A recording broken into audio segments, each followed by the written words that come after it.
जय जय निताय गौर।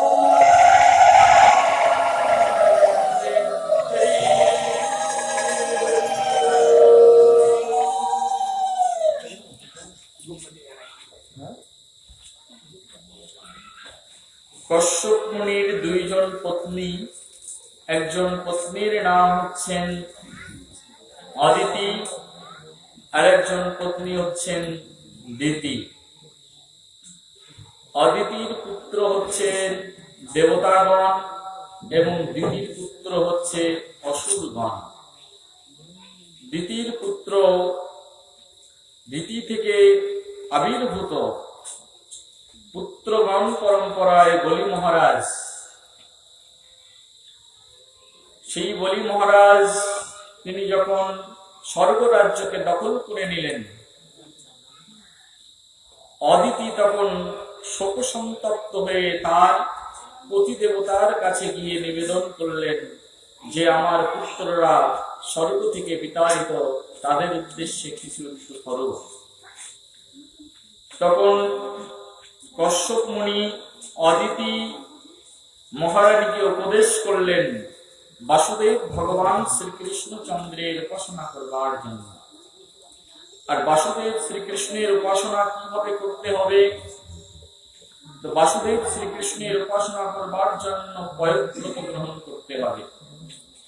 আমরা গতদিন সেই পয়ব্রতের কথা আস্বাদন করেছি। দেবী অদিতি 12 দিন পর্যন্ত দুগ্ধ পান করে তিনি পয়ব্রত গ্রহণ করলেন। 12 দিন পর্যন্ত তিনি দুগ্ধ পান করেছেন, দান ধান করেছেন, অনেক মাঙ্গলিক কর্ম উৎসব করেছেন। 12 দিন পর্যন্ত যখন তিনি সেই বিশাল পয়ব্রত অনুষ্ঠান করলেন,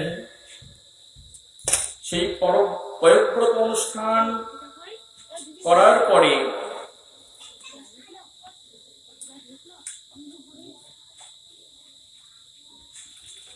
12 দিন পর্যন্ত পয়ব্রত অনুষ্ঠান, আর সেই পয়ব্রত অনুষ্ঠান করার পরে দেবী অদিতির ইন্দ্রিয় সম্পূর্ণরূপে কন্ট্রোলে চলে এসেছিল।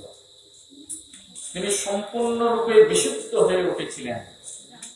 ভাগবত মহাপ্রাণ বলছেন চিন্তয়ন্তি একয়া বুদ্ধা মহাপুরুষম ঈশ্বরম প্রগ্রেহ ইন্দ্রিয় দুষ্টয়স্য মানসা। পূর্ণ একাগ্রতা সহকারে অদিতি ভগবানের চিন্তা করে তার যে বুদ্ধিরূপ সারথি ছিল, সেই বুদ্ধিরূপ সারথির দ্বারা মনোরশ্মিকে তিনি ইন্দ্রিয় রূপ দুষ্টু অশ্বদেরকে সংযত করেছিলেন। অনেক বড় কথা। বুদ্ধিরূপ সারথি। আমাদের প্রত্যেকটি মানুষের বুদ্ধিবৃত্তি রয়েছে, আছে কি নেই? বুদ্ধি আছে না নেই? তো আমাদের যে দেহটি রয়েছে, ম্যাটেরিয়াল বডি, এই ম্যাটেরিয়াল বডিটি তৈরি হয়েছে 5টি উপাদান দিয়ে, ক্ষিতি, অপ, মরুত, তেজ, গম। এবং আমাদের আরেকটি সূক্ষ্ম উপাদান আমাদের দেহের মধ্যে রয়েছে, আর সেটি হচ্ছে আত্মা। আর এই আত্মা তৈরি হয়েছে মন, বুদ্ধি আর অহংকার দিয়ে। 3টি বস্তু দিয়ে আত্মা তৈরি হয়েছে। কয়টি বস্তু? কি কি মুখস্থ করো? মন, বুদ্ধি আর একটা হচ্ছে অহংকার। তো অহংকার 2 প্রকারের রয়েছে। তো 2 প্রকারের অহংকার কি? একটা হচ্ছে ইউনিভার্সাল ইগোস, ট্রু ইগো, আর একটা হচ্ছে ফলস ইগো। একটা মিথ্যা অহংকার আর একটা হচ্ছে সত্য অহংকার। 2 ধরনের অহংকার রয়েছে আমাদের মধ্যে। আর আমাদের আত্মা যে বস্তুটি রয়েছে, এই আত্মা বস্তুটি তৈরি হয়েছে 3টি বস্তুর সমন্বয়ে। কি সেই 3টি বস্তু? একটা হচ্ছে মন, একটা হচ্ছে বুদ্ধি, আর একটা হচ্ছে অহংকার। এই 3টি বস্তু দিয়ে আমাদের আত্মা গঠিত হয়েছে। অর্থাৎ আত্মার উপাদান তত্ত্ব হচ্ছে এই তিনটি, মন, বুদ্ধি এবং অহংকার সেখানে সংমিশ্রিত রয়েছে। আমাদের দেহ তৈরি হয়েছে যে ক্ষিতি অপ মস্তেজ বোম দিয়ে, এই দেহ কিন্তু নষ্ট হয়ে যায়, কিন্তু শাস্ত্র বলছে দেহের মধ্যে যে আত্মা রয়েছে সেই আত্মা কখনো নষ্ট হয় না, আত্মা কখনো ধ্বংস হয় না। ন জয়তে মৃয়তে বা কদাচিন। আত্মা এমন যা কখনো কোনো কালের জন্য ধ্বংসপ্রাপ্ত হয় না, এবং আত্মা এমন যে আত্মা কখনো জন্মগ্রহণ করেন না। ভগবদ গীতা বলছেন এই আত্মা সম্পর্কে, নৈনং সিন্ধন্তি শস্ত্রাণি নৈনং দহতি পাবকো ন চৈনং ক্লেদয়ন্তপো ন শস্যয়িত মারুতঃ। অর্থাৎ যে আত্মা বলে উপাদান যেটি রয়েছে সে আত্মা নৈনং সিন্ধন্তি, তাকে কখনো ছেদন করা যায় না। নৈনং সিন্ধন্তি শস্ত্রাণি নৈনং দহতি পাবক। আগুন কখনো আত্মাকে দহন করতে পারে না, জল কখনো আত্মাকে শুষ্ক করতে পারে না, কিন্তু যখন ভিজাতে পারে না, আর্দ্র করতে পারে না। আপনি যখন বাইরের বৃষ্টিতে দাঁড়িয়ে থাকবেন, আকাশ থেকে ইন্দ্রদেব বৃষ্টি প্রদান করবে, আপনার দেহটি ভিজে যাবে, কিন্তু আপনার দেহস্থিত আত্মা কখনো ভিজবে না। আগুনে দাঁড়িয়ে থাকবেন, আপনার দেহ পুড়ে ছাই হয়ে যাবে, কিন্তু আপনার আত্মা পুড়বে না। অস্ত্র পাচার করে আপনার দেহকে খণ্ড বিখণ্ড করা যেতে পারে, কিন্তু আত্মাকে কখনো খণ্ড বিখণ্ডিত করা যায় না। যায় কি? আত্মা সম্পর্কে ভগবদ গীতায় ধারণা দেওয়া হয়েছে। ভগবদ গীতাতে বলা হয়েছে আত্মা কেমন? আত্মা হচ্ছে শাশ্বত অব্যয়, যার জন্ম নেই, যার ধ্বংস নেই। এই আত্মা কিসের অংশ? না আত্মা কোথা থেকে এসছে? এই আত্মা, soul is the parts of Lord Sri Krishna Chandra. এই আত্মা হচ্ছে ভগবান শ্রীকৃষ্ণ চন্দ্রের অবিচ্ছেদ্য অংশ। ভগবান শ্রীকৃষ্ণের অবিচ্ছেদ্য অংশ হচ্ছে এই আত্মা। কেমন ভাবে? আমাদের দেহের মধ্যে যেমন নখ রয়েছে, নখগুলো কিন্তু আমাদের দেহের অংশ। অংশ কি অংশ নয়? নখগুলো কিন্তু আমাদের দেহের অংশ। তা ক্ষয় হয়, আবার বৃদ্ধি পায়, আবার তা বর্তন করা যায় কি যায় না? আমাদের দেহে হাত রয়েছে, হাতগুলো আমাদের দেহের অংশ, পা গুলো আমাদের দেহের অংশ, চক্ষু আমাদের দেহের অংশ। তদনুরূপ ভাবে ভগবান শ্রীকৃষ্ণ চন্দ্রের অবিচ্ছেদ্য একটি অংশ, তার নাম হচ্ছে এই আত্মা। আত্মার ভিতরে যে বস্তুগুলো রয়েছে সেই বস্তু হচ্ছে মন, বুদ্ধি এবং অহংকার। তো বলা হয়েছে কোন মানুষ যখন সাধনা করবেন, কোন মানুষ যখন ভজন করবেন, কোন মানুষ যখন কৃষ্ণ চেতনায় অধিষ্ঠিত হবেন, তখন তাকে এই বুদ্ধিরূপ সারথীর সাহায্য তাকে নিতে হয়। বুদ্ধিকে বলা হয়েছে সারথী। কি বলা হয়েছে? সারথী। আর বুদ্ধি রূপ সারথীর সাহায্যে মন রূপ রশ্মিদ্রা ইন্দ্রকে সংযুক্ত করতে হয়। এই শিক্ষা ভগবদ গীতাতেও ভগবান শ্রীকৃষ্ণচন্দ্র দিয়েছেন। আর ভাগবতে একই কথা বলছেন, চিন্তায়ন্ত কয়া বুদ্ধি মহাপুরুষেশ্বরীম প্রগ্রহ ইন্দ্রিয় দুষ্টস্য মানস বুদ্ধি সারথী। এবং ভাগবত মহাপুরাণেও একই কথা বলা হয়েছে। কি বলা হয়েছে? ভাগবত মহাপুরাণে বলা হচ্ছে যে বুদ্ধিরূপ যে সারথী রয়েছে, সেই বুদ্ধিরূপ সারথীকে মনরূপ রশ্মির দ্বারা, আমাদের মনটা হচ্ছে দড়ির মতো। মনটা কি? দড়ি।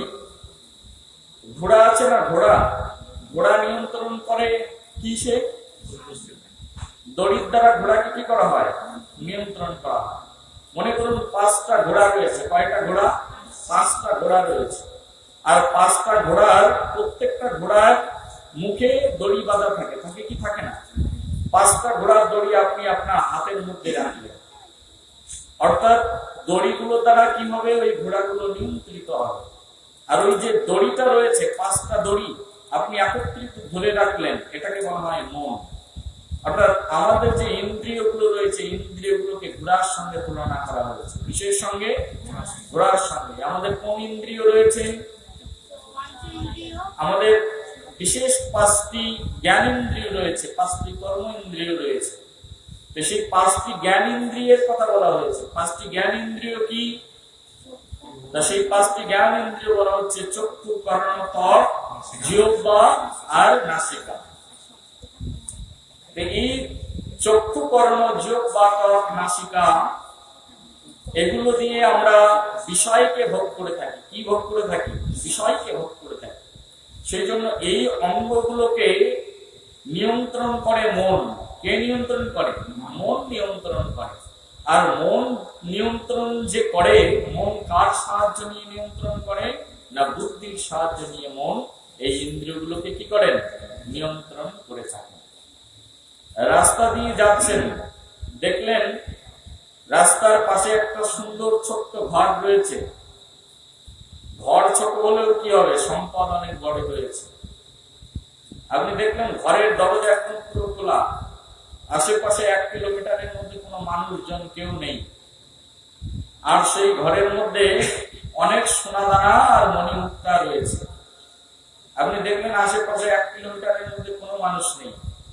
আপনি তখন মনে মনে ভাবছেন, এখানে সোনাদানা গুলো ফালতু ফালতু পড়ে রয়েছে, এগুলো যদি আমি বাড়িতে নিয়ে যাব তাহলে আমি অনেক ধনী হয়ে যাব। আর আপনি সেই ঘর থেকে সেই সোনাদানা গুলো নিলেন, নিয়ে আপনি বাড়িতে চলে গেলেন। সোনাদানা গুলো যখন আপনি বাড়িতে নিয়ে গেলেন, ঠিক 10 মিনিট পরেই পুলিশ গিয়ে আপনাকে অ্যাটাক করলো। কি করে অ্যাটাক করলো তা আপনি বুঝতে পারেননি, কিন্তু যে ব্যক্তি ওখানে সোনাদানা গুলো রেখে গেছেন, তিনি কিন্তু ওখানে একটা সিসিটিভি ক্যামেরা লাগিয়ে রেখে গেছেন। আপনি কোন রাস্তা দিয়ে কোথায় প্রবেশ করলেন সব কিন্তু পুলিশ দেখলো, আর দেখে আপনাকে ধরে ফেললো। আপনি যখন রাস্তা দিয়ে চলছিলেন, তখন আপনার মন চাইলো কি, চোখ প্রথমে কি করলো? চোখ প্রথমে দেখলো। চোখটাকে কি বলা হয়? ইন্দ্রিয়। চোখ প্রথমে দেখলো, চোখ দেখার পরে চোখ চলে গেল মনের কাছে। মনকে বলছে, আরে কেউ তো নেই, চল চুরি করা যায়। মন তখন বুদ্ধির সাহায্য নিল। বুদ্ধি তখন বলছে, তাই তো, এখানে তো কাউকে দেখতে পাচ্ছি না। কিন্তু বুদ্ধি সবসময় অসম্পূর্ণ, সেটা কি নয়? সম্পূর্ণ নয়। আমাদের যে বুদ্ধি আছে, সেই বুদ্ধির অনেক ত্রুটি রয়েছে। আমাদের যে চোখ রয়েছে, চোখেরও অনেক ত্রুটি রয়েছে। আছে কি নেই? চোখের অনেক ত্রুটি আছে। এই কারণে বুদ্ধি দিয়ে বিচার করলাম, আর মন দিয়ে সেগুলোকে কালেক্ট করলাম, এবং সোনাদানাগুলো বাড়িতে নিয়ে গেলাম। আর কিছুক্ষণ পরে পুলিশ এসে আমাকে ধরে নিয়ে জেলের মধ্যে আটকে রাখে। হয় কি হয় না? সেই জন্য আমাদের যে ইন্দ্রিয়গুলো রয়েছে, ভাগবত মহাপ্রাণ বলছে, আমাদের ইন্দ্রিয়গুলোকে মন রূপ রশ্মির দ্বারা আর বুদ্ধি রূপ সারথীর দ্বারা সেগুলোকে নিয়ন্ত্রিত করতে হয়। আর মন রূপ রশ্মি এবং বুদ্ধি রূপ সারথীর দ্বারা সেই মনকে নিয়ন্ত্রিত করে ফেলেছিলেন একেবারে সম্পূর্ণ রূপে। আর সেকে তিনি হচ্ছেন দেবী অদিতি। বলে দেবী অদিতি কি? দেবী অদিতি। তখন তিনি তার মনকে সম্পূর্ণ রূপে নিয়ন্ত্রিত করে ফেলেছিলেন। আর যে ব্যক্তি তার মনকে সম্পূর্ণ রূপে নিয়ন্ত্রিত করতে পারেন, তিনি ভগবত ভজনে একমাত্র অধিকার লাভ করতে পারেন। আমরা এই জগতে সকলেই ভজন করি, কিন্তু আমাদের মন নিয়ন্ত্রিত নয়। মন হচ্ছে চঞ্চল। শাস্ত্রে বলছে, চঞ্চল হি মন কৃষ্ণ প্রমতি বলভদ্রীড়ম। আমাদের মন এত চঞ্চল, একটা বাদল যদি একটা গাছ থেকে আরেকটা গাছে যায়, তাহলে তার 1-2 সেকেন্ড সময় অবশ্যই লাগে। লাগে কি লাগে না? কিন্তু আমাদের মন এত বেশি চঞ্চল, আমাদের মন সারা বিশ্ব 14 বার ভ্রমণ করে আসতে তার 1 সেকেন্ডও লাগে না। বলে তাই গৌরে প্রেমানন্দে। সত্যি বলছি কি বলছি না? আমাদের মন হচ্ছে এত বেশি চঞ্চল। আর চঞ্চল মনে নাহে কৃষ্ণের স্মরণ, যদি কৃষ্ণের স্মরণ করতে হয়, আমাদের চঞ্চল মনকে অচঞ্চল করতে হবে। চঞ্চল কখনোই করা যাবে না। সেই জন্য আমাদের একটি কোর্স রয়েছে যার নাম হচ্ছে আর্ট অফ মাইন্ড কন্ট্রোল। তুমি তোমার মনকে নিয়ন্ত্রণ করো। How to control your mind, কিভাবে তুমি তোমার মনকে নিয়ন্ত্রণ করবে। তো মন নিয়ন্ত্রণ করবার জন্য অনেক ধরনের কৌশল আমাদের বৈদিক শাস্ত্রে প্রদান করা হয়েছে। আর যিনি এই জগতে একমাত্র মনকে নিয়ন্ত্রণ করতে পারেন, আর মনকে নিয়ন্ত্রণ করতে পারলেই তিনি এই জগতে শুধুমাত্র কৃষ্ণ ভজন করতে পারেন। মন হচ্ছে অত্যন্ত দুষ্টু। আমাদের অনেক আচার্যগণ মনের উপরে অনেক সুন্দর সুন্দর গান লিখেছেন। কি লিখেছেন? অনেক সুন্দর সুন্দর গান লিখেছেন। মন তুমি কিসের বৈষ্ণব, ভক্তি সিদ্ধান্ত সরস্বতী ঠাকুর লিখেছেন। ওহে মন তুমি কিসের বৈষ্ণব, প্রতিষ্ঠার করে নির্জনের ঘরে, একেলা একাকী হরি নাম কইত। মনকে বলছে, ওরে মন তুমি কিসের বৈষ্ণব, ওরে দুষ্টু মন। মনকে ভক্তি সিদ্ধান্ত সরস্বতী ঠাকুর বলছেন, দুষ্টু মন তুমি কিসের বৈষ্ণব। মনকে বলছেন, মন তুমি কি করে বৈষ্ণব হলে? প্রতিষ্ঠার তরে নির্জনের তরে কেবল হরিনাম কইত। শুধুমাত্র নিজের প্রতিষ্ঠার জন্য, নিজের সম্মানের জন্য ঘরের মধ্যে বসে বসে হরিনাম মহামন্ত্র আমরা জপ করি। কিছু লোক আছে লোক দেখানো ভজন করে। কি করে? লোক দেখানো ভজন। লোক দেখানো ভজন কি? ঘরের মধ্যে বসে বসে খুব জপ তপ শুরু করে দিয়েছেন। আর সবাই ভাবছেন ওই আশ্রমে একজন সাধু রয়েছেন, খুব জপ করেন, খুব তপ করেন, অনেক বড় সাধু, চলো সেই সাধুর কাছে আমরা সবাই মিলে যাই। সবাই মিলে গেলাম সেই সাধুর কাছে, কিন্তু সেই সাধু লোক দেখানোর জন্য শুধু ঘরের মধ্যে বসে কি করেন? ঘরের মধ্যে বসেই শুধুমাত্র তিনি ভজন করতে থাকেন। তো লোক দেখানো কৃষ্ণ ভজনকারী পৃথিবীতে অনেক রয়েছে, কিন্তু প্রকৃতপক্ষে যিনি সাধু হবেন তার হৃদয় হবে অকৈতব, তার হৃদয় হবে একেবারে নিট অ্যান্ড ক্লিন। তিনি সদা সর্বক্ষণ কৃষ্ণের চিন্তা করবেন এবং অপরের মঙ্গল সাধনের কথা চিন্তা করবেন। সাধুর হৃদয় হবে। তো আমাদের ভাগবত শাস্ত্র বলছেন, শুধু প্রতিষ্ঠার তরে নির্জনের তরে কেবল হরিনাম করিত। নিজের প্রতিষ্ঠা বাড়ানোর জন্য, নিজের সুনাম বাড়ানোর জন্য, নিজের ফেম অ্যাক্টিভিটিসকে জগৎ মাঝে প্রচার করবার জন্য শুধুমাত্র যদি আমরা হরিনাম মহামন্ত্র কীর্তন করি, সেটা ভণ্ডাম ছাড়া আর কিছু নয়। এই জগতের বেশিরভাগ মানুষ তারা নিজের প্রতিষ্ঠা, নিজের সুনাম, নিজের আভিজাত্যকে প্রকাশ করবার জন্য ভগবত ভজনের সহযোগিতা নিয়ে থাকে। কিন্তু প্রকৃতপক্ষে তিনি প্রকৃত সাধু, যিনি নিজের প্রতিষ্ঠার জন্য নয়, নিজের সুনাম বাড়ানোর জন্য নয়, নিজের সম্পদ বাড়ানোর জন্য নয়, যার হৃদয় প্রকৃতপক্ষে কাঁদে অন্যকে উদ্ধার করবার জন্য, তিনি তো প্রকৃত সাধু। সাধু কে হবেন? মহান্ত কে হবেন? মহাত্মা কে হবেন? যিনি অন্যের কল্যাণে নিজের জীবনকে উৎসর্গ করবেন, তাকেই এই জগতে মহাত্মা বলা হয়েছে, তাকে এই জগতে একমাত্র সাধু বলা হয়েছে। কপালে তিলক করেছি, কণ্ঠে কণ্ঠি মালা করেছি, কিন্তু বিন্দু পরিমাণ স্বার্থ এখনো ত্যাগ করতে পারিনি। অর্থাৎ আমি এখনো পর্যন্ত সাধু হয়ে উঠিনি। আমি মন্দিরে যাই, ৫,০০০ টাকা ডোনেশন করি, আমাকে একটা সুন্দর ফুলের মালা দেয়, সেই লোভে লোভে আমি মন্দিরে যাই। এটাও হচ্ছে এক প্রকারের প্রতিষ্ঠা। আমি ১০,০০০ টাকা মন্দিরে দান করলাম, কিন্তু বিনিময়ে আমার নামটা কিন্তু আগে বলা চাই। এটা কি? এটাকে বলে প্রতিষ্ঠা। কোন এক মন্দিরে গেছি, মন্দিরের ভিতরে ফ্যানের যে পাখা রয়েছে, ৩টা পাখা রয়েছে না, তিনটে পাকায় তিনজনের নাম লেখা রয়েছে। তারপরে যে কয়টা সেখানে পাথর লাগানো রয়েছে, প্রত্যেকটি পাথরে কারো না কারো নাম সেখানে লেখাই রয়েছে। কেন তুমি একটা পাথর দিয়েছো, তার জন্য তোমার নাম কেন লিখতে হবে? না, আমার নাম না লিখলে লোকজন বুঝবে কি করে যে পাথরটা আমি দিয়েছি। ফ্যানটা তুমি দিয়েছো, তোমার নামটা কেন লিখতে হবে? কেন লোক বুঝবে কি করে ফ্যানটা আমি দিয়েছি? তো তুমি কার জন্য দিয়েছো? ভগবানের জন্য। আরে ভগবানের জন্য দেবে, ভক্তের সেবার জন্য দেবে, তাহলে তোমার নামটা কেন প্রয়োজন? তার নামটা এই কারণে প্রয়োজন, সবাই যখন দেখবে যে অমুক বাবু ফ্যানটা মন্দিরের উদ্দেশ্যে প্রদান করেছে, তখন সবাই আমাকে খুব ভালোবাসবে, তখন বলবে যে না, বাবুর অনেক বড় মন রয়েছে। অর্থাৎ এটাকে কি বলা হয়? প্রতিষ্ঠা। তো অর্থাৎ যার মধ্যে এই ধরনের প্রতিষ্ঠা রয়েছে, বলা হচ্ছে তিনি এখনো পর্যন্ত সাধুতে পরিণত হতে পারেননি। প্রতিষ্ঠার লোভে, সুনামের লোভে লক্ষ লক্ষ টাকা আমি দান করে দিচ্ছি, লক্ষ টাকা দান করলাম, কিন্তু বিনিময়ে আমার নামটি কিন্তু অবশ্যই বলতেই হবে।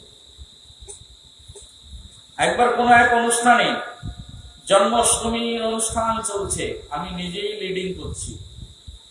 কোন এক বাবু আমাকে কিছু টাকা দিয়েছেন, অনেক বাবুরাই অনেক টাকা দিয়েছেন। সব বাবুদেরকে ফুলের মালা পরানো হয়েছে, হয়তো বা কোনো কারণে, তার কথা আমার মনে নেই। সেই বাবু এসে একদম পিছনে বসে আছেন, আমি কোনো কারণে সেই বাবুকে নাম অ্যানাউন্স করতে পারিনি, ভুলে গেছি কিংবা কোনো কিছু একটা হবে।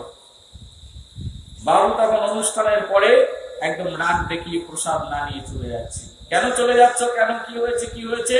না, সবার নাম ডাকা হলো, সবাই টাকা দিয়েছে, সবার নাম ডাকা হলো, আমার নাম কেন ডাকা হলো না?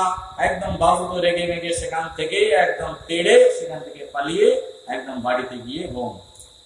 কারণ বাবুর নাম কি হয়নি? ডাকা হয়। শুধুমাত্র একটুখানি নাম ডাকার জন্যই তার সব ভজন সাধন তার মধ্যেই রয়েছে।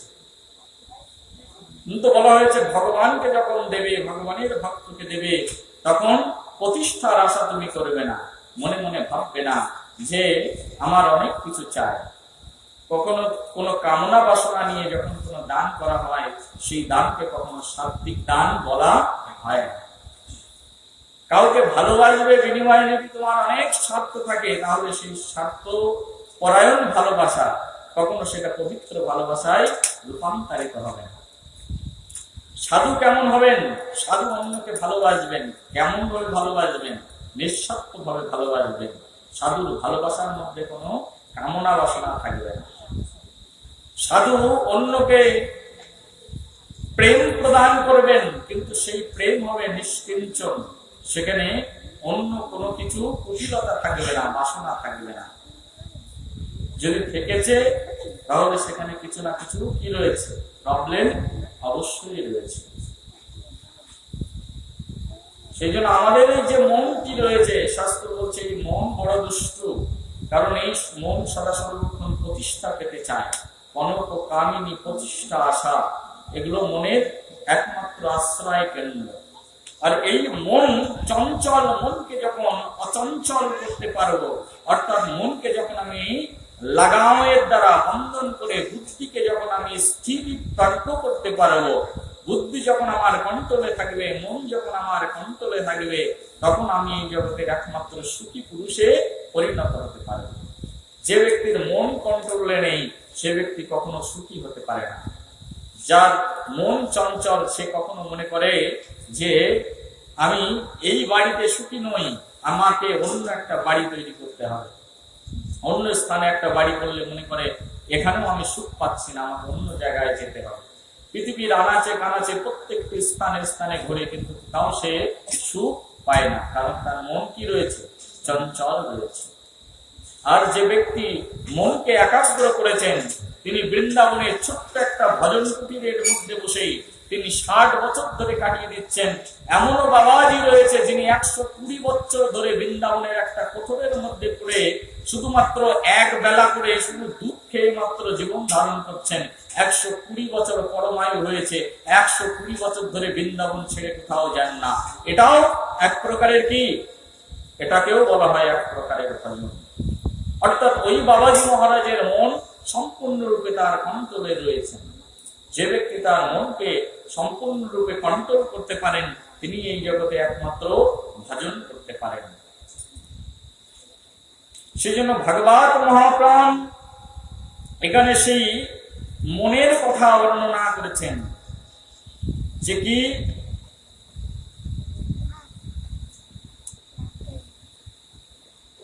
যে অদিতি মহারানী তিনি তার মনকে সম্পূর্ণরূপে কি করেছিলেন না, তার মনকে তিনি সম্পূর্ণরূপে কন্ট্রোল করেছিলেন। আর যে ব্যক্তি মনকে কন্ট্রোল করতে পারেন, ভগবান তার সহচর্যে এসে যান, ভগবানকে তিনি অচিরাত লাভ করতে পারেন। একমাত্র অচঞ্চল মন যার রয়েছে, যিনি গভীর নিষ্ঠা সহকারে ভগবানের ভজন করেন, তিনি শুধুমাত্র সেই ভগবান শ্রীকৃষ্ণচন্দ্রকে দর্শন করতে পারেন। অদিতি দেবী অদিতি যখন তিনি ভগবান শ্রীকৃষ্ণকে 12 দিন যাবৎ পয়ব্রত পালন করে কৃষ্ণকে সন্তুষ্ট করলেন, কৃষ্ণ সত্যি সত্যি সন্তুষ্ট হলেন। আর কৃষ্ণ যখন সন্তুষ্ট হলেন, কৃষ্ণ সন্তুষ্ট হলে কৃষ্ণ তখন তার সামনে এসে দাঁড়ালেন। সেই অদিতি দেবী অদিতির সম্মুখে ভগবান কৃষ্ণ যখন এসে দাঁড়ালেন, তখন ভগবান কৃষ্ণকে দর্শন করে অদিতি স্তব করবেন বলে মনে করছিলেন, কিন্তু তিনি দাঁড়িয়ে রইলেন, স্তব তিনি করতে পারছিলেন না।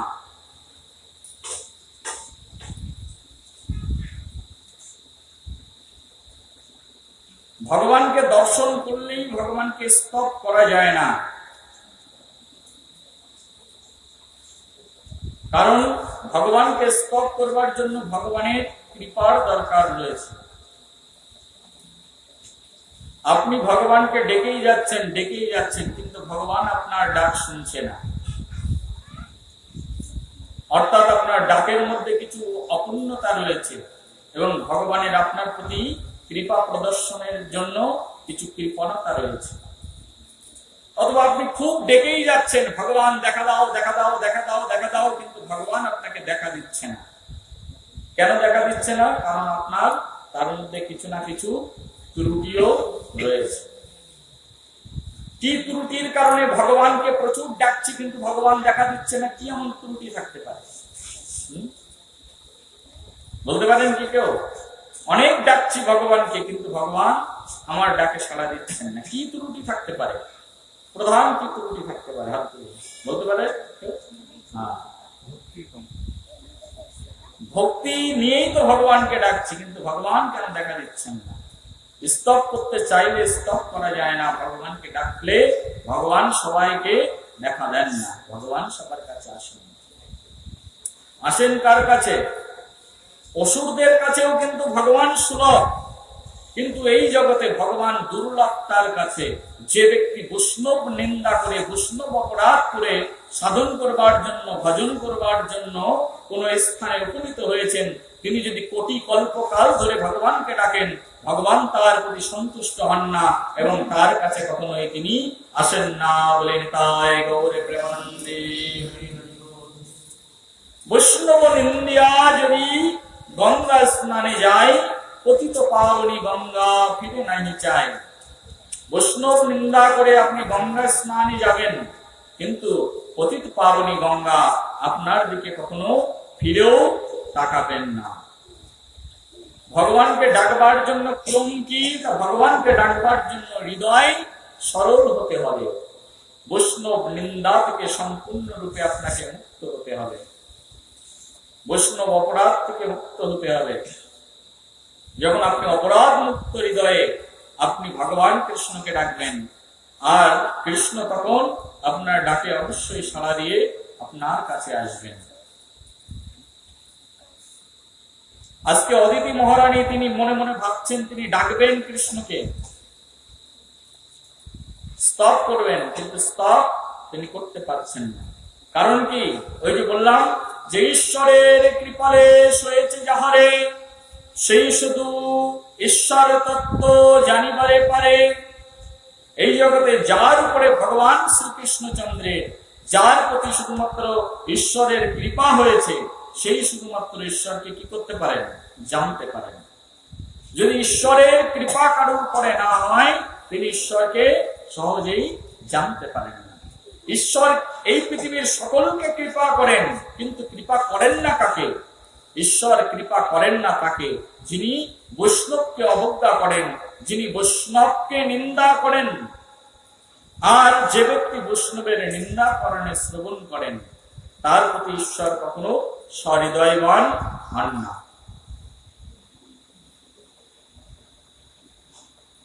সেই জন্য আমাদের কৃষ্ণ ভজনের জগতে, ভগবান ভজনের জগতে সবচেয়ে বড় রোগ কিন্তু ক্যান্সার নয়, সবচেয়ে বড় রোগ কিন্তু হার্ট অ্যাটাক নয়, হার্ট ব্লক করা নয়, জন্ডিস নয়, থাইরয়েড নয়। আমাদের বৈষ্ণব জগতের সবচেয়ে বড় রোগ, আর সেই রোগের নাম হচ্ছে বৈষ্ণব অপরাধ। কি অপরাধ? বৈষ্ণব অপরাধ। এটা হচ্ছে আমাদের এই বৈষ্ণব জগতের জন্য সবচেয়ে বড় রোগ। কোন বৈষ্ণব যদি এই বৈষ্ণব অপরাধ যুক্ত রোগের দ্বারা আক্রান্ত হয় সে কখনোই আর ভজন করতে পারেন না, তিনি কখনোই আর ভগবান কৃষ্ণকে সন্তুষ্ট করতে পারেন না। ভগবান কৃষ্ণকে সন্তুষ্ট করতে হলে আমাদের হৃদয়ে সর্বতভাবে বৈষ্ণব নিন্দাদি শূন্য হতে হবে। যখন আমাদের হৃদয় বৈষ্ণব নিন্দাদি শূন্য হবে, যখন আমাদের হৃদয় একেবারে নিষ্কপট হবে, তখন শুধুমাত্র কৃষ্ণ ভগবান আমাদের উপরে সন্তুষ্ট হবেন। ভগবান কৃষ্ণকে সন্তুষ্ট করার একটাই উপায় রয়েছে, সেটা হচ্ছে হৃদয় সরল করে মনকে উন্নত বৃত্তির আশ্রয় নিয়ে কৃষ্ণের কি করা, শুধুমাত্র ভজন করা। সেই জন্য আমাদের কখনো কখনো চোখের উপরে পর্দা লাগাতে হয়। কি লাগাতে হয়? কখনো কখনো চোখের উপরে পর্দা লাগিয়ে রাখতে হয়। দেখবেন কোন কোন মানুষ চোখে চশমা লাগায়। চোখে চশমা কেন লাগায়? চোখে কম দেখছে বলে। লাগায় কি লাগায় না? হ্যাঁ, যারা চোখে কম দেখে তারা কি করে? চোখে কম দেখলে চশমা লাগায়।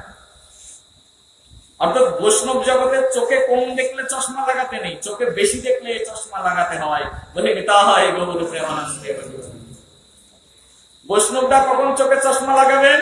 যখন চোখে বেশি দেখবেন তখন কি করা উচিত? তার চোখে বেশি দেখলেই তাকে চশমা লাগানো উচিত। না না না, আমার চোখে তো বেশি দেখে ফেলছি, তাহলে একটা চশমা অন্তত লাগাই, যে চশমা লাগালে অন্তত কি করব, অন্তত কম দেখতে পাবো। ওই জগতের চেয়ে আমাদের এই জগৎটা একটু কি রয়েছে, ভিন্ন রয়েছে। ম্যাটেরিয়াল ওয়ার্ল্ডের চেয়ে, ম্যাটেরিয়াল যে জগৎ রয়েছে সেখানকার থেকে আমাদের স্পিরিচুয়াল ওয়ার্ল্ড, যেটা আধ্যাত্মিক জগৎ রয়েছে, আধ্যাত্মিক জগতের একটু কিছু ভিন্নতা রয়েছে। আর ভিন্নতাটা কি? আধ্যাত্মিক জগতের মানুষ চোখে কম দেখলে সে একটা চোখে ডাক্তার দেখলে চশমা নিয়ে নেয়। আর যখন আপনি আধ্যাত্মিক জগতে চোখে একটু বেশি দেখবেন, অর্থাৎ বেশি বেশি বৈষ্ণবের নিন্দা চোখে দেখবেন, তখন আপনার কর্তব্য হচ্ছে কোন একজন ভালো ডাক্তার দেখিয়ে আপনার চোখে চশমা নিয়ে নেওয়া। বলে নিতাই গৌর প্রেমানন্দে। আর চশমা না নিয়ে যদি আপনি ভজন করতে যান তাহলে কিন্তু আপনি ভজনে সার্থকতা লাভ করতে পারবেন না, অর্থাৎ সাকসেসফুল আপনি হতে পারবেন না। পারবেন কি? হ্যাঁ, প্রেমচে বলুন হরে কৃষ্ণ। এই জন্য চোখে চশমা আমাদের অবশ্যই লাগানোর প্রয়োজন রয়েছে। এই অদিতি মহারানী এমনই একজন ভগবান শ্রীকৃষ্ণচন্দ্রের ভক্ত ছিলেন, যিনি ভগবান কৃষ্ণচন্দ্রের কৃপার আশ্রয় ছিলেন। কৃষ্ণ ভগবানের কৃপার উপরে তিনি আকাঙ্ক্ষা করেছিলেন। ভগবান কৃষ্ণচন্দ্রকে ডাকবার জন্য, স্তব করবার জন্য তার হৃদয় বিদারিত হয়ে যাচ্ছিল, কিন্তু কৃষ্ণকে তিনি স্তব করতে পারছেন না। অনেক সময় পরে ভগবান কৃষ্ণচন্দ্র যখন সেই অদিতিকে কৃপা করলেন, তখন অদিতি তখন সেই ভগবানের উদ্দেশ্যে তিনি স্তব করতে শুরু করলেন। আর অদিতি মহারানী যে স্তব করেছেন সেই স্তব অনেক সুন্দর স্তব এখানে ভাগবত মহাপুরাণে বর্ণনা করা রয়েছে। আর সেই স্তব কি? অদিতি মহারানীর সেই স্তবটি হচ্ছেন শ্রী অদিতি উবাচ যজ্ঞ ঈশ যজ্ঞ পুরুষ অচ্যুত তিত্ত পাদ তিত্ত শ্রাব মঙ্গল নাম দেব পন্ন লোক বিচ্ছৃণ উপশাময়ুদয় আত্ম সমনা ক্রীদি ঈশো ভগবান শ্রী দীননাথ। অদিতি বলছেন, হে যজ্ঞেশ্বর, হে যজ্ঞ পুরুষ, হে অচ্যুত, হে পুণ্যকৃত্যে শ্রবণ মঙ্গল নামধারী হে ভগবান, হে পরমেশ্বর, হে তিক্তপাদ, জনগণের দুঃখ উপাসনের জন্য আবির্ভূত হে দীননাথ, আপনি আমার মঙ্গল বিধান করুন।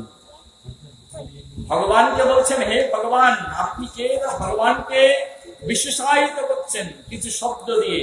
ভগবানকে যে সকল শব্দ দিয়ে বিশেষায়িত করছে সেই শব্দগুলো হচ্ছে, হে যজ্ঞেশ্বর, সকল যজ্ঞের ঈশ্বর হচ্ছেন আপনি। কে? হে ভগবান, আপনার নাম হচ্ছে যজ্ঞেশ্বর। বলছেন, হে ভগবান, আপনার নাম অচ্যুত। অচ্যুত মানে কি? হে ভগবান, আপনি কৃপা প্রদর্শন করতে কখনো কৃপণতা করেন না, সেই জন্য আপনার নাম হচ্ছে অচ্যুত। হে পুণ্যকৃত্যে, সকল পুণ্যের কীর্তি যিনি এই জগতে প্রদান করেন, সকল পুণ্যের কামনা যার হৃদয়ের মধ্যে রয়েছে, সেই ভগবানকে বলা হয়েছে পুণ্যকৃত্যে শ্রবণ মঙ্গল নামধারী ভগবান। ভগবানের আরেকটি নাম বলছেন, হে ভগবান, আপনি দীননাথ। দীননাথ মানে কি? আপনি গরিবের নাথ, যিনি দীন ভক্ত রয়েছে, যিনি বিনয়ী ভক্ত রয়েছে, আর আপনি হচ্ছেন তার নাথ। হে প্রভু দীননাথ, আপনি কৃপা করুন এবং আপনি কৃপা করে আমার মঙ্গল বিধান করুন। এই কথা সাক্ষাৎ অদিতি দেবী বলছেন ভগবান কৃষ্ণকে। পরের শ্লোকে অদিতি তখন স্তব করে বলছেন, বিশ্বায় বিশ্বভবনী স্থিত সংযমায় শৈরগৃহীত পুরুষ শক্তি গুণায় ভূম্নে শস্তায় শস্যুদপ্রীত পূর্ণবধ ব্যাপদীত তমসে হরয়ে নমস্তে। অদিতি মহারানী পরের শ্লোকে স্তব করে বলছেন, হে ভগবান, আপনি বিশ্বরূপ, আপনি সম্পূর্ণ স্বতন্ত্র স্রষ্টা, সকলের পালক সংহারকারক। আপনি জড়তত্ত্বে আপনার শক্তিতে নিযুক্ত আছেন, তবু আপনি সর্বদা আপনার আদি স্বরূপে অবস্থিত থাকেন, কখনো সেই স্থিতি থেকে বিচ্যুত হন না, কারণ আপনার জ্ঞান অচ্যুত। আপনি সর্বদাই কোনো পরিস্থিতির উপযুক্ত। আপনি কৃপা করে মায়ার দ্বারা মোহিত হন না। হে ভগবান, আপনি আমার সশ্রদ্ধ প্রণতি গ্রহণ করুন। ভগবানকে দর্শন যদি কখনো ঘটে, ভগবানকে যদি কখনো আমরা দর্শন পাই, তা আমাদের কর্তব্য হচ্ছে ভগবানকে স্তব করা। কি করা? স্তব করা। এখানে অদিতি মহারানী যখন আজ ভগবান কৃষ্ণকে সন্তুষ্ট করেছেন পয়ব্রত দ্বারা, 12 দিন পয়ব্রত পালন করার পরে ভগবান কৃষ্ণ সন্তুষ্ট হয়ে অদিতি মহারানীর সম্মুখে যখন দণ্ডায়মান হয়েছেন, তখন ভগবান কৃষ্ণকে দর্শন করে সেই অদিতি মহারানী তখন তাকে স্তব শুরু করেছেন, স্তব করতে শুরু করেছেন। তো ভগবানকে স্তব করলে ভগবান যত সন্তুষ্ট হন, ভগবানকে মন্ডা মেটাই ছানা রসগোল্লা খাওয়ালে ভগবান তত সন্তুষ্ট হন না। সেই জন্য আমাদের যারা ভক্তরা রয়েছে, সব ভক্তদের কর্তব্য হচ্ছে ভগবানকে স্তব করা আমাদের অবশ্যই শিখতে হবে। আমাদের ভাগবত মহাপুরাণে অনেক অনেক স্তব রয়েছেন। অদিতি মহারানী স্তব করেছেন, ব্রহ্মাজি স্তব করেছেন, এগুলো শ্রেষ্ঠ স্তব। বিশ্বদেব স্তব করেছেন, কুন্তী মহারানী স্তব করেছেন, ব্রজগোপীগণ স্তব করেছেন, গজেন্দ্রজি স্তব করেছেন। অনেক স্তব রয়েছেন আমাদের ভাগবত মহাপুরাণে। আমাদের ভক্ত যারা রয়েছে, ভক্তদের কর্তব্য সেই সকল স্তব আমাদের অবশ্যই মুখস্থ করে রাখা, সেগুলো হৃদয়ে ধারণ করে রাখা। যদি কখনো কপালক্রমে ভগবানের দর্শন পেয়ে যায়, তাহলে কি দিয়ে ভগবানকে সন্তুষ্ট করবে? ভগবানকে সন্তুষ্ট করার মতো কিছু তো দরকার। কি দিয়ে ভগবানকে সন্তুষ্ট করা যায়? ভগবানকে সন্তুষ্ট করা যায় উত্তম শ্লোকের দ্বারা, উত্তম শব্দের দ্বারা, উত্তম স্তবের দ্বারা। সেই জন্য ভগবানকে দর্শন করে ভগবানকে স্তব করা আমাদেরকে শিখতে হয়। আর স্তব আমরা দেখেছি যত যত মহাত্মা, প্রহ্লাদ মহারাজ, ধ্রুব মহারাজ, ভগবানকে স্তব করেছেন, কিন্তু তাদের মুখে স্তব প্রথমে ছিল না। ভগবান কৃপা করেছেন, তখন তারা স্তব করতে পেরেছিলেন। সেই জন্য স্তব করবার জন্য ভগবানের কৃপাটাও আমাদের প্রয়োজন রয়েছে। কিন্তু যারা ভগবত ভক্ত, অ্যাটলিস্ট সকলের কর্তব্য হচ্ছে এই স্তবগুলো আমাদের জেনে রাখা। ভাগবতে অনেক স্তব রয়েছে। যে ব্যক্তি ভাগবতের স্তবগুলো শ্রবণ করেন, শাস্ত্রে বলা হচ্ছে তার হৃদয় নির্মল হয়, তার চরিত্র সচ্ছল হয় এবং তিনি অচিরাত কৃষ্ণ ভজন করতে পারেন। সেই জন্য আমাদের এই ভাগবতের স্তবগুলো বারবার স্মরণ করা উচিত, এগুলো শ্রবণ করা উচিত, এগুলো কীর্তন করা উচিত। ভাগবতের স্তবের মাধ্যমে আমরা ভগবানের প্রসন্নতা সম্পর্কে জ্ঞান লাভ করতে পারি। এইভাবে অদিতি মহারানী তিনি অনেক সুন্দর ভগবান শ্রীকৃষ্ণচন্দ্রকে স্তব করলেন।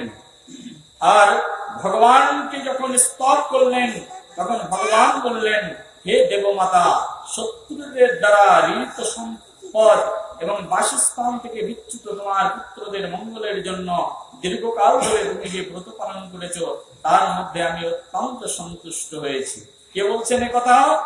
অদিতি দেবীকে বলছেন, সাক্ষাৎ ভগবান শ্রীকৃষ্ণ। আমি অত্যন্ত সন্তুষ্ট হয়েছি তুমি যে পয়ব্রত করেছো, আর পয়ব্রত করে তুমি যে আমাকে সন্তুষ্ট করেছো, তাতে আমি অত্যন্ত খুশি হয়েছি।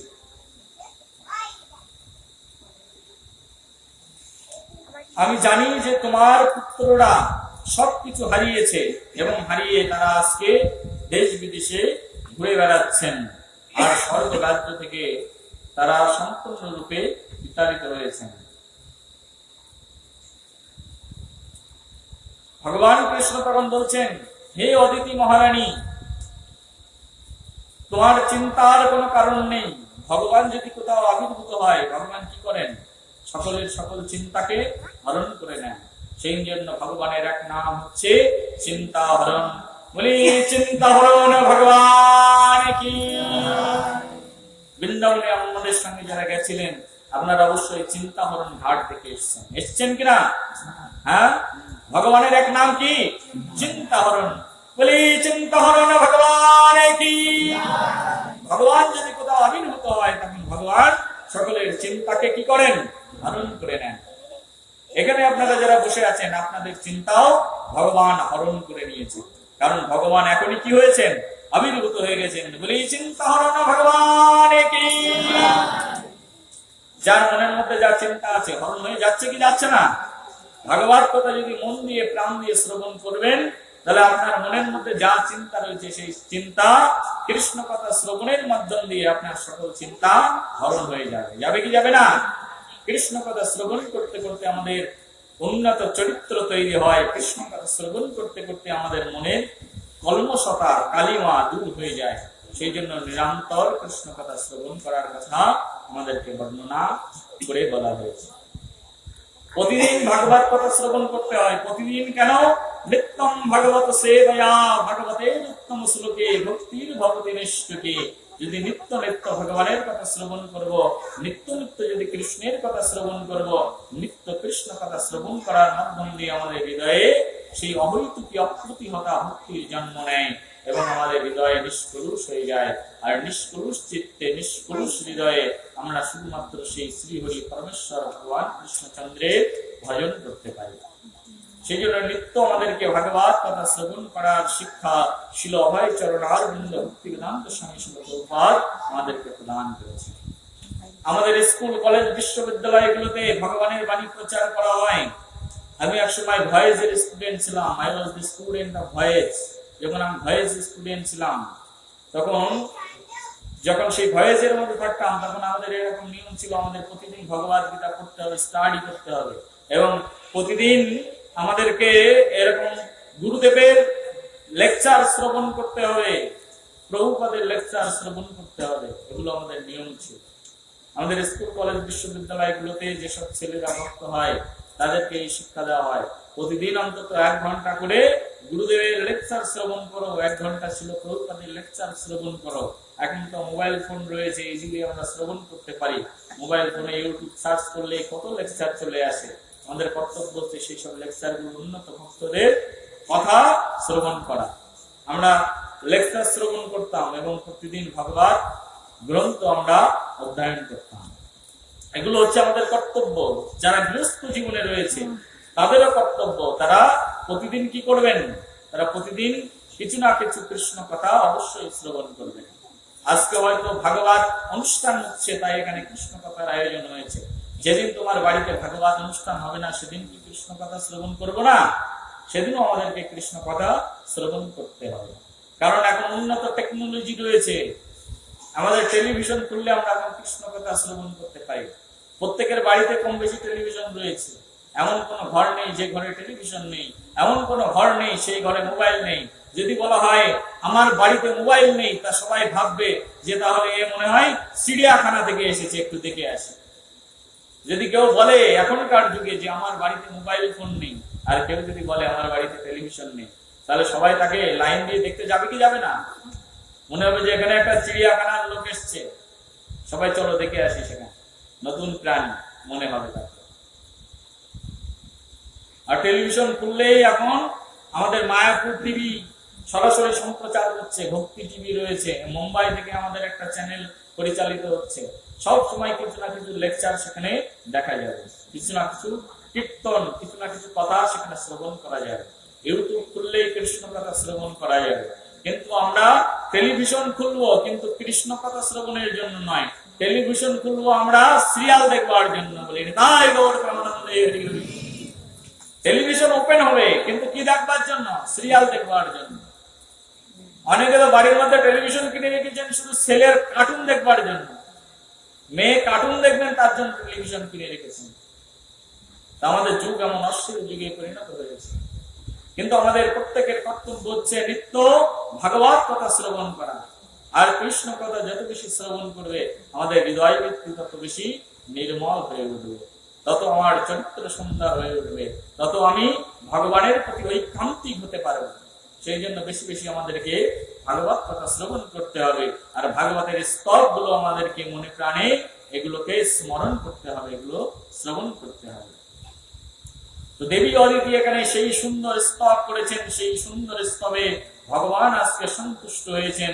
আর ভগবান সন্তুষ্ট হয়ে তখন সেই অদিতিকে বলছেন, অদিতি শ্রবণ করো কি? অতোপি উপায় মম দেবী চিন্ত সন্তোষিতস্য ব্রতচর্যায়তে মম অর্চনম নারহতি গন্তব্যম শ্রদ্ধায়োনুরূপ ফল হেতুকাতা। ভগবান শ্রীকৃষ্ণচন্দ্র তখন অদিতিকে বলছে, হে অদিতি তুমি চিন্তা করো না, এই জগতে কেউ যদি আমাকে লক্ষ্য করে ব্রত পালন করে এবং আমি যদি কারোর পরে সন্তুষ্ট হয়, তাহলে আমার অনুগ্রহ সেই অবশ্যই লাভ করে থাকেন। সেই জন্য তুমি যে মনোবাসনা নিয়ে আমার কাছে সাধনা করেছিলে, অর্চন করেছিলে আমাকে, সেই অর্চন, সেই অনুষ্ঠান কখনো বিফলে যাবে না। আমি অবশ্যই তোমার মনের বাসনা পূর্ণ করব। তা আমি তোমার মনের বাসনা কিভাবে পূর্ণ করব? তা আমি তোমার পুত্র রূপে তোমার গর্ভদেশে আবির্ভূত হয়ে যাবো বলে নিতাই গৌর প্রেমানন্দে হরি হরি বল। ভগবান শ্রীকৃষ্ণচন্দ্র তখন কথা দিলেন কাকে? অদিতিকে। হে অদিতি, আমি অল্প কিছুদিনের মধ্যেই তোমার পুত্র রূপে আবির্ভূত হয়ে তোমার যত সংশয় রয়েছে, তোমার যত বেদনা রয়েছে, সকল বেদনাকে আমি দূর করে দেব। এই জগতে এমন ভগবান আর কোথাও পাওয়া যাবে যে ভগবান ভক্তের সকল যত বাসনা রয়েছেন সকল বাসনাকে পূরণ করে দেন এবং ভক্তের কর্তব্য সাক্ষাৎ ভগবান এসে সম্পাদন করেন। এমন ভগবান কোথাও পাবেন কি? একমাত্র সনাতন শাস্ত্র, আর্য সভ্যতা, আর্য শাস্ত্র আমাদের বেদ বলছেন এই জগতে ভগবান আসেন, ভগবান নামেন, ভগবান কথা বলেন, ভগবান মিষ্টি খান, রসগোল্লা খান, খান কি খান না? কিন্তু আপনার পাশাপাশি অনেক ধর্ম রয়েছে, ইসলাম ধর্ম, বুদ্ধিস্ট, ইসলাম ধর্ম, খ্রিস্টান ধর্ম আদি পৃথিবীর ৩৫০০ ধর্ম রয়েছে। কোন ধর্মে এইভাবে বলা নেই যে ভগবান পৃথিবীতে আসেন, ভগবান এসে নাচেন, ভগবান এসে গান, ভগবান এসে ভক্তের সঙ্গে আলিঙ্গন করেন, ভক্তের হাতের খাবার কেটে কেটে খান। বলা আছে কি কোন শাস্ত্রে? একমাত্র সনাতন ধর্মের লোকজন গর্ব করে বুক ফুলিয়ে বলতে পারে যে ভগবান আসেন, ভগবান নাচেন, ভগবান গান, ভগবান আমাদের সঙ্গে খেলেন, ভগবান আমাদের সঙ্গে শয়ন করেন। আর ভগবানের সঙ্গে আমরা মাখামাখি করি, ভগবানের সঙ্গে আমরা একাত্মতা করি। এই কথা শুধুমাত্র সনাতন ধর্মের মানুষ ছাড়া অন্য কোন ধর্মের মানুষ কখনোই বলতে পারেন না।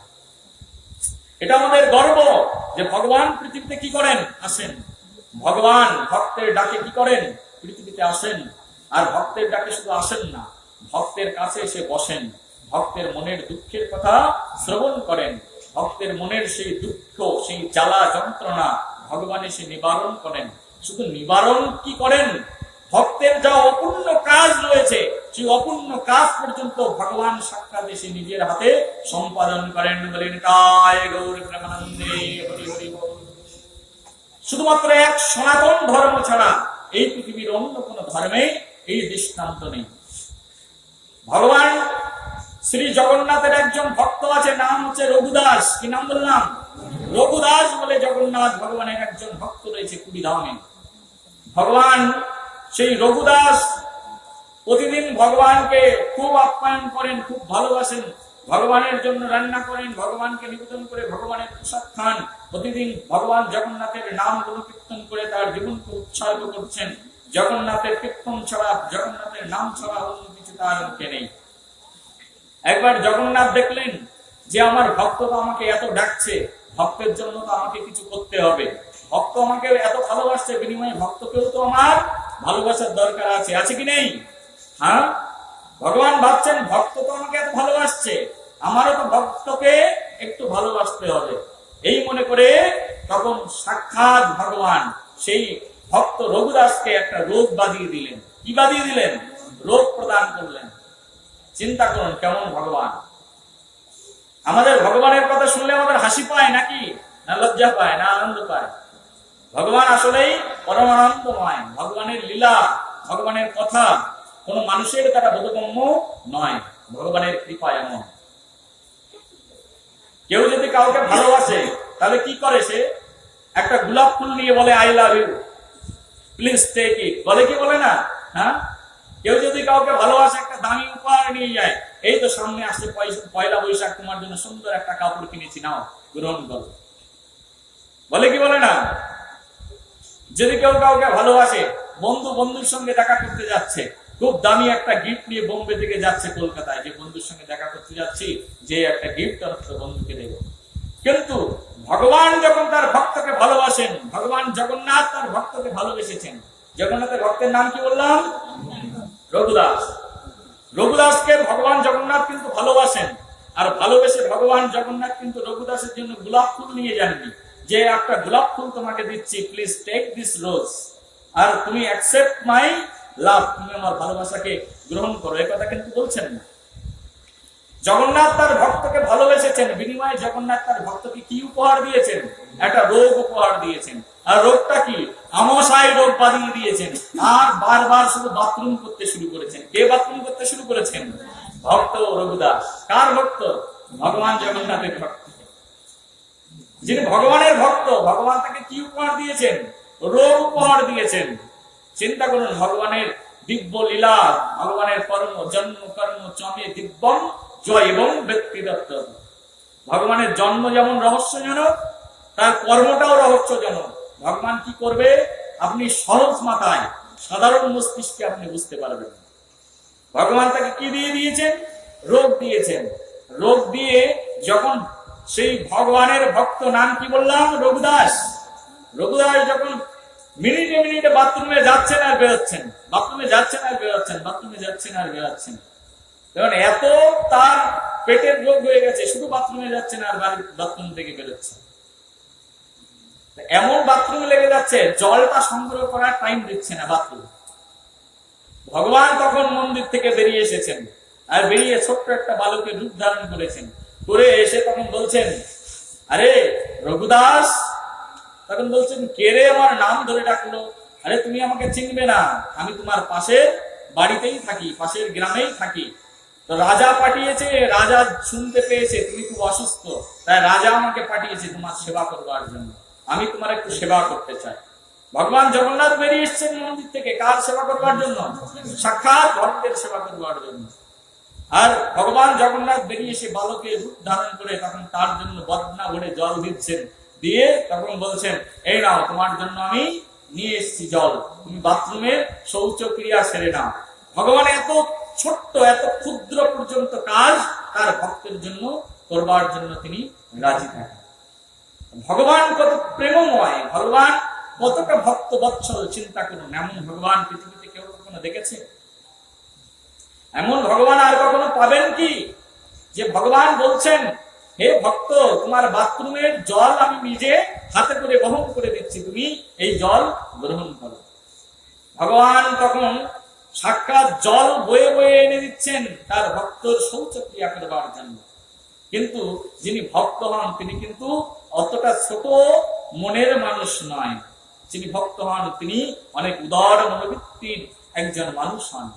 আর ভগবানের ভক্ত তিনি এত চতুর হন, ভগবান যতই চতুরতা করুক না কেন, ভগবানকে কেউ ধরতে পারুক আর না পারুক, ভগবানের ভক্ত কিন্তু ভগবানের চতুরতা বুঝে যায়। বলে তাই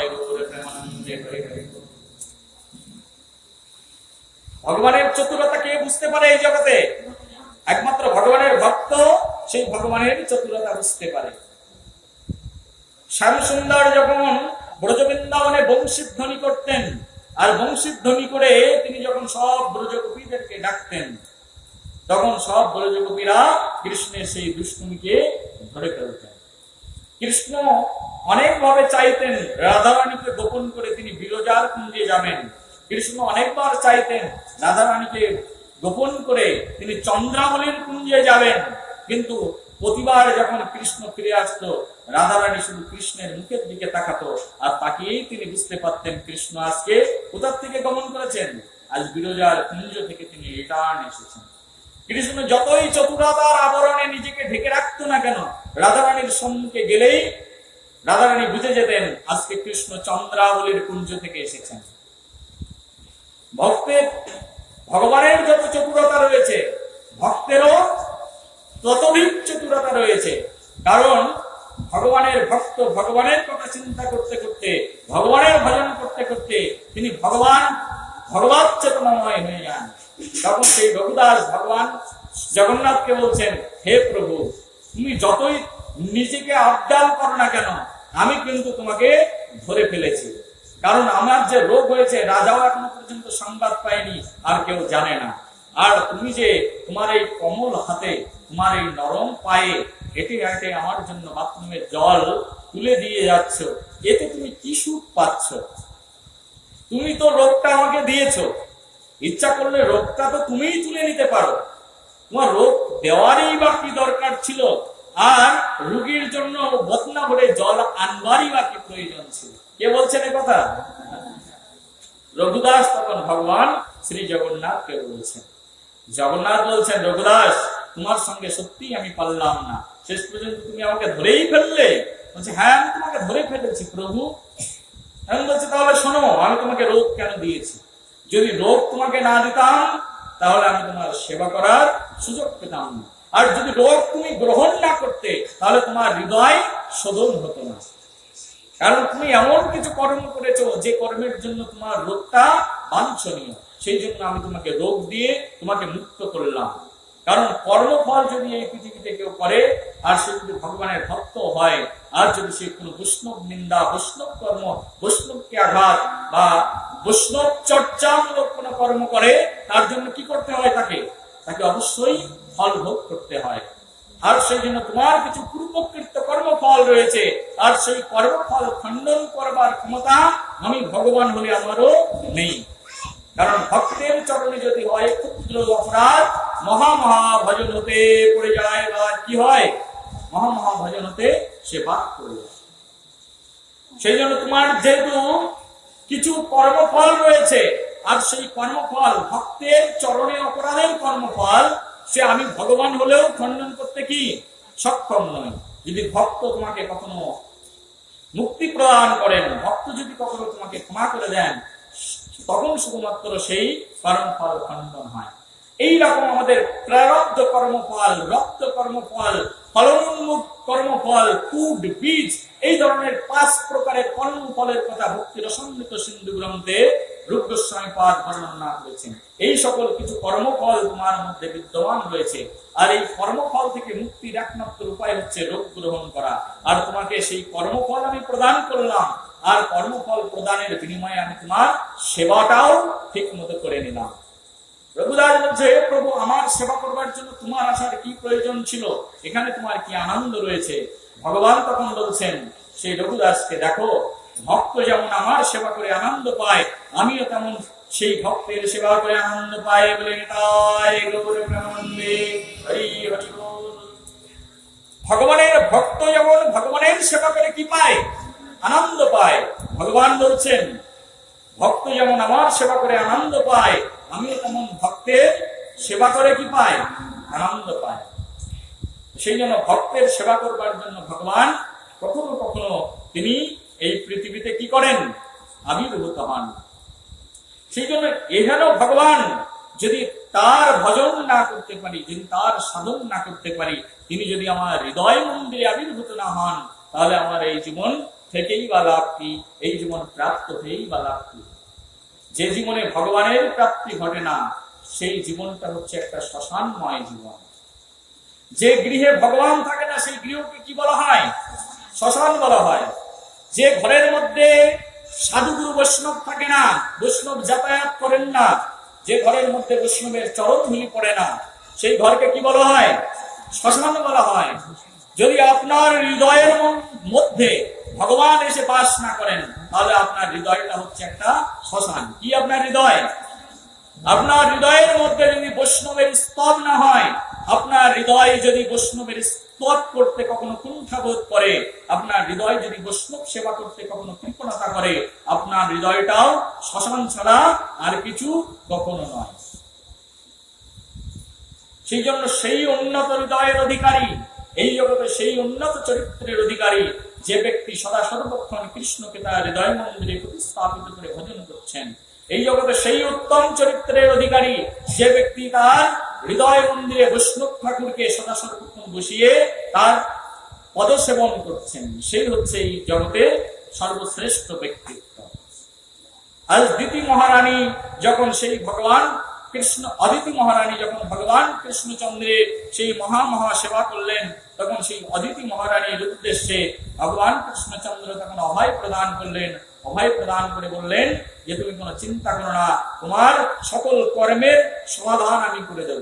এই জগতে এই কথা শুধুমাত্র ভগবানই কি করতে পারেন? বলতে পারেন। ভগবান ভক্তের দুঃখ সহ্য করতে না পেরে, ভগবানকে বলা হয়েছে, বেদ বলছেন ভগবান সম্পর্কে, ভাগবত মহাপুরাণ বলছেন ভগবানের কখনো জন্ম হয় না। কি হয় না? আমাদের যেমন জন্ম হয়, ভগবানের জন্ম হয় না। হয় কি? যিনি ভগবান, ভগবান সম্পর্কে বলা হয়েছে ভগবান হচ্ছে অজ, ভগবান অমর, তিনি অব্যয়, তিনি শাশ্বত ধর্মভক্ত সনাতনস্তম পুরুষোত্তমে। ভগবান হচ্ছে এমন, তিনি সনাতন অব্যয় পুরুষ। তার জন্ম গ্রহণ করার এই জগতে কোনো প্রয়োজন নেই, ভগবানের মৃত্যু বরণ করারও কোনো প্রয়োজন নেই। কিন্তু ভগবান ভক্তের আহ্বান স্বীকার করবার জন্য অনন্ত অনন্ত কোটি বিশ্ব ব্রহ্মাণ্ডের মালিক একটা ভগবান শ্রী বিষ্ণুর একটা লোমকূপের উপরে একটা ব্রহ্মাণ্ড ভেসে রয়েছে। ভগবান বিষ্ণুর একটা লোমকূপের উপরে কি একটা ব্রহ্মাণ্ড। এই যে পুরো পৃথিবীটা আছে না, 14 ভুবনময় যে ব্রহ্মাণ্ড লোক রয়েছে, এই পুরো ব্রহ্মাণ্ড একটা ব্রহ্মাণ্ড ভগবান শ্রী বিষ্ণুর লোমকূপের উপরে রয়েছে। তাহলে ভগবান কেমন অনন্ত শক্তির অধিকারী চিন্তা করুন। ভগবান শ্রী বিষ্ণুর এক একটা লোমকূপের উপরে এক একটা ব্রহ্মাণ্ড ভেসে রয়েছে, অর্থাৎ কোটি কোটি ব্রহ্মাণ্ড রয়েছে। কতটা ব্রহ্মাণ্ড রয়েছে? কোটি কোটি ব্রহ্মাণ্ড রয়েছে। আমাদের শাশ্বত মাধবপ্রভুর ছেলে আমাকে কয়েকদিন আগে পূর্ণিমা মাতাজির বাড়িতে আমাকে প্রশ্ন করছেন, তো এই ব্রহ্মাণ্ডের বাইরে কি রয়েছে? আমি বলছি আরো অনেক ব্রহ্মাণ্ড রয়েছে, but science have no acknowledgement about this subject. তাদের কোনো প্রাপ্তি স্বীকার নেই এই সাবজেক্টের উপরে, তাদের কোনো নলেজ নেই, এখনো পর্যন্ত তারা আবিষ্কার করতে পারেনি। কিন্তু ভাগবত মহাপুরাণ বলছেন যে আমাদের কোটি কোটি ব্রহ্মাণ্ড রয়েছে, আর সেই কোটি কোটি ব্রহ্মাণ্ড ভগবান শ্রী বিষ্ণুর এক একটা লোমকূপের উপরে কি রয়েছে? ভাসমান অবস্থায় রয়েছে। আর সেই কোটি কোটি ব্রহ্মাণ্ডের মধ্যে কোটি কোটি মানুষ বাস করছেন, কোটি কোটি গন্ধর্ব বাস করছেন, কোটি কোটি দেব দেবতা বাস করছেন, কোটি কোটি জীবজন্তু বাস করছেন। আর সকলকে নিয়ন্ত্রণ কে করছেন? একমাত্র এক ভগবান। প্রত্যেকটি ব্রহ্মাণ্ডের প্রত্যেকটি জীবকে তিনি নিয়ন্ত্রণ করছেন। তাহলে ভগবানের তুলনায় আমরা কত ক্ষুদ্র, কত ছোট। ভগবানের লোমকূপের মধ্যে একটা ব্রহ্মাণ্ড ভেসে রয়েছে, চিন্তা করতে পারছেন? কত বড় কথা। আর কত ছোট্ট একটা পৃথিবী ভগবানের কাছে, একটা পৃথিবী কতটাই ছোট। আর সেই ছোট পৃথিবীর মধ্যে আমরা ছোট ছোট মানুষ, তাই আমাদের বিশাল বড় বড় অহংকার আছে কি নেই? মানুষ আমরা এইটুকু ছোট ছোট, ভগবানের কাছে একটা, আমাদের কাছে একটা পিপিলিকা যেমন একটা ক্ষুদ্র বস্তু। ক্ষুদ্র প্রাণী কি প্রাণী না? পিপিলিকা। তদনুরূপ ভাবে ভগবানের কাছে আমরা পিপিলিকার চেয়েও আরো ক্ষুদ্র বস্তু। কিন্তু কোন পিঁপড়ে যদি এখন অহংকার করে বলে কোন মানুষকে আমি মানুষ বলে মনে করি না, তাহলে সেই পিঁপড়েকে আপনি কি বলবেন? মহামূর্খ বলবেন কি বলবেন না? হ্যাঁ, কোন মানুষ, ভগবানের কাছে প্রত্যেকটি মানুষ হচ্ছে এরকম ক্ষুদ্র ক্ষুদ্র পিপিলিকার চেয়েও আরো ছোট। আর কোন মানুষ এই পৃথিবীতে জন্মগ্রহণ করে সে যদি বলে আই ডোন্ট বিলিভ লর্ড, আমি ভগবানকে বিশ্বাস করি না, ভগবানের কোনো অস্তিত্ব নেই, ভগবানকে মানি না, ভগবানের ভক্তকে মানি না, তার মতো মূর্খ পৃথিবীতে আর একটা আছে বলে কি আপনার মনে হয়? হ্যাঁ, তার মতো মূর্খ পৃথিবীতে আর আছে? তার মতো মূর্খ এই পৃথিবীতে আর একটাও নেই, আর কোনোদিন হতেই পারে না। ভগবান হচ্ছে অজ, অমর, অব্যয়, শাশ্বত। তার এই পৃথিবীতে জন্মগ্রহণ করা লাগে না, কিন্তু ভগবানের হৃদয়ে রয়েছে করুণা। কি রয়েছে? করুণা। আর ভগবানের হৃদয়ে করুণা থাকবার কারণে যিনি অজ, যিনি অমর, যিনি অব্যয়, যিনি সনাতন ধর্মের একমাত্র প্রতিপালক, সনাতন ধর্মকর্তা, সনাতন স্তম পুরুষোত্তমে, সেই ভগবান, অজ অমর ভগবান, তিনি ভক্তকে রক্ষা করবার জন্য, ভক্তের আহ্বানকে স্বীকার করবার জন্য, ভক্তের মনের দুঃখকে দূর করবার জন্য অজ অমর ভগবান তিনি পৃথিবীতে জন্মগ্রহণ করেন। তার পৃথিবীতে আবির্ভাবে এটাই হচ্ছে কারণ, অন্য কোনো কারণ নেই পৃথিবীতে জন্মগ্রহণ করা। শুধু ভক্তের মনোবাঞ্ছা পূর্ণ করবার জন্য, ভক্তের হৃদয় বৃত্তিকে পূর্ণ করবার জন্য ভগবান এই পৃথিবীতে আসেন। ভগবানের পৃথিবীতে আসার একটাই কারণ, ভগবদ গীতা বলছেন পরিত্রাণায় সাধনাম বিনাশায় চ দুষ্কৃতাম ধর্ম সংস্থাপনার্থায় সম্ভবামি যুগে যুগে। আমি সাধুদের পরিত্রাণ করতে আসি, আমি ধর্ম সংস্থাপন করতে আসি। আর অধর্ম যখন চারিদিকে ভরে যায় তখন সেখানে আমি ধর্ম প্রদান করতে আসি। গাভীদের রক্ষা করতে ভগবান আসেন, সাধুদের রক্ষা করতে ভগবান আসেন। ভগবান এই পৃথিবীতে এই কারণে আসেন। আজকে যখন অদিতি অনেক সংশয়ের মধ্যে রয়েছেন, তার জীবনে সংশয় আর সংশয়, সংশয়ের শেষ নেই। অদিতি মহারানীর সেই সংশয়কে দূর করবার জন্য ভগবান বললেন আমি খুব শীঘ্রই তোমার সন্তান রূপে আসব। আর ভগবান সেই অদিতি মহারানীকে কথা দিলেন আমি তোমার সন্তান রূপে পৃথিবীতে আসব। আর ভগবান তখন অদিতিকে কথা দিলেন, ওদিকে কশ্যপ মুনি তিনিও সাধনা করলেন, কশ্যপ মুনিও তিনি সাধনায় সিদ্ধি লাভ করলেন। যখন কশ্যপ মুনিও সাধনায় সিদ্ধি লাভ করলেন, তো কশ্যপ মুনি যখন সাধনায় সিদ্ধি লাভ করলেন, তখন দুইজনের সাধনা যখন সিদ্ধ হলো, তখন ভগবান তাদের মাঝখানে সত্যি সত্যি আবির্ভূত হলেন। একদিন কশ্যপ মুনি দেখতে পাচ্ছেন একটা আলো এসে তার হৃদয়ের মধ্যে প্রবিষ্ট হলেন। কি এসে প্রবিষ্ট হলেন? একটা আলো এসে। ভগবানকে জন্মগ্রহণ করবার জন্য আমরা মনে করি ভগবান মনে হয় কারোর পেট দিয়ে তপাস করে পড়েছে, মনে করি না, করি না? কিন্তু ভগবান ওইভাবে কারোর পেটের মধ্যে দিয়ে, কারোর গর্ভের মধ্যে দিয়ে আসেন না। ভগবান তিনি অজনী সম্ভবা, তিনি জনির মধ্য দিয়ে কখনো প্রবেশ করেন না। ভগবান সাক্ষাৎ পরমেশ্বর, তিনি যে কোনো মুহূর্তে যে কোনো জায়গায় জন্মগ্রহণ করতে পারেন। পারেন কি পারেন না? হিরণ্যকশিপুকে ভগবান মারবার জন্য ভগবান নৃসিংহদেবের কোনো বাবা আছে না মা আছে? আছে কি কেউ? হ্যাঁ, ভগবানের বাবা মা নেই, কিন্তু নৃসিংহদেব ভগবানের আছে। হিরণ্যকশিপুকে মারবার জন্য ভগবান একটা স্তম্ভ খুঁড়ে সেখান থেকে জন্মগ্রহণ করেছে না করেননি? হ্যাঁ, স্তম্ভ খুঁড়ে সেখান থেকে জন্মগ্রহণ করে হিরণ্যকশিপুকে ধ্বংস করেছেন। কে করেছেন? সাক্ষাৎ নরসিংহ ভগবান তাকে ধ্বংস করেছেন। যেন ভগবানকে জন্মগ্রহণ করবার জন্য বাবা মা লাগে না, কিন্তু ভক্তের মনোবাঞ্ছনা পূর্ণ করবার জন্য তিনি বাবা মা স্বীকার করেন, পৃথিবীর মধ্যে জন্মগ্রহণ করে। ছোট্ট একটা পৃথিবী, ভগবানের দেহের মধ্যে রয়েছে, সেই দেহের মধ্যে পৃথিবী, তার মধ্যে ভগবান আরো ক্ষুদ্র করে নিজেকে প্রকাশিত করেন। ভগবানের এমন অচিন্ত ভেদাভেদ শক্তি চিন্তা করুন, অচিন্ত তত্ত্ব চিন্তা করুন। ভগবান সেই পৃথিবীর মধ্যে যখন প্রবেশ করেন, সেই পৃথিবীর মধ্যে প্রবেশ করে তিনি তখন তার পিতা মাতার মনোরঞ্জন করে থাকেন, ভক্তের মনোরঞ্জন করে থাকেন। একদিন কশ্যপ মুনি দেখলেন যে সাক্ষাৎ ভগবান অদিতির গর্ভে আবির্ভূত হচ্ছেন, অদিতির গর্ভের মধ্যে প্রবেশ করছেন। কিভাবে? তো একটা আলো প্রবেশ করল, আর প্রবেশ করে দেখতে পাচ্ছেন একটা আলোর রশ্মি প্রবেশ করে গর্ভ খুলে উঠল, আর সাক্ষাৎ ভগবান চতুর্ভুজ রূপ ধারণ করে তাদের সামনে এসে দাঁড়াল। এইভাবে ভগবান জন্মগ্রহণ করেছেন। কিভাবে? শাস্ত্র ভগবান মহাপ্রাণ বলছেন, ইত্তম বিরঞ্চস্তুত কর্ম বিজ্জ প্রাদুর্ভাবং মৃতং বোমদিত্তং চতুর্ভুজ গদা শঙ্খ চক্রয় পীশস্য বাস নীলানায়ত ইক্ষণা। ভগবান সাক্ষাৎ শঙ্খ চক্র গদা পদ্মে সুশোভিত হয়ে, তার পরনে ছিল পীতবাস, পীতবসন পরিহিত অবস্থায়। ভগবানের চক্ষু দুটো ছিল একেবারে কমল দলের মতো, কমল ফুলের মতো, কমলের দলের মতো তার চক্ষু। সেই চক্ষু বিশিষ্ট সাক্ষাৎ ভগবান সেই অদিতির সম্মুখে চতুর্ভুজ রূপ ধারণ করে প্রকাশিত হয়ে গেলেন। আর সেই চতুর্ভুজ ভগবানকে দেখতে কেমন ছিল তা ভগবান মহাপ্রাণ বলছেন, শ্যামোবাত ঋষরাজ কন্তলতীশ উল্লাস শ্রীভদনম্বুজ পুয়ান শ্রীবৎস বক্ষ বলায় অঙ্গদ উল্লাস কিরীট কাঞ্চি গুণচারু।